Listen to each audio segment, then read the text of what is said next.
lu chứng tỏ ra một vị nó cho đâu cho mình nhỏ dầu chỉ tàu cho mình sẽ còn sắp vào tàu xưa nữa vị này chỉ mua cá hầu giờ có chỉ mua hơi lựu qua lò xay lò tàu qua chân tàu tu thổi y nè cơ hay tên như chưa chính như giờ lúc nó nếu mua hư chữ đau lên đau là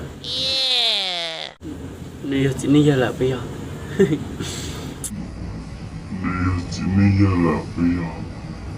Okay.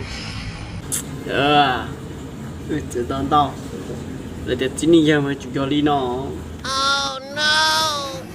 chính như là để tụ bạch gia con đi nè là đi ta về tôi thì đi vô đi chính như dân thì cũng đi tôi đi vui vui chính như dân ô ấy chỉ cho đi ấy giờ chạy tao đi trả nó cái gì khi là cũng sao mình ca chỉ là lòng là hay tiền chỉ đi chơi mà tụi tụi qua tàu nó tàu nặng wow lúc tàu bao nhiêu mấy người tụi say tụi tụi ít tụi chỉ đi dân mà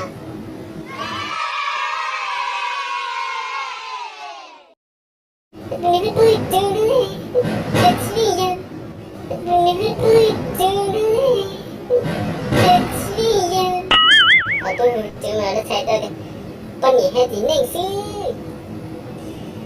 Trên con chỗ thì tiền. Oh no. Ý sai thì yêu họ thế nào? Chỉ tôi chứ mà chưa chỉ nhìn giờ. Okay. Tôi chứ mà thì giờ chỉ nhìn giờ.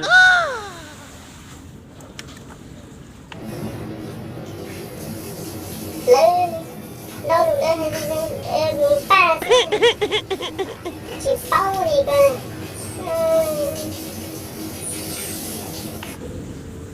Lọ ô những môn tao cho lục hài tiêu sao tiệt tí lọ cái tiệt tôi trừ thì chỉ nhìn giờ thì nó mà被搞天门cả这个就开工作我都开定领包了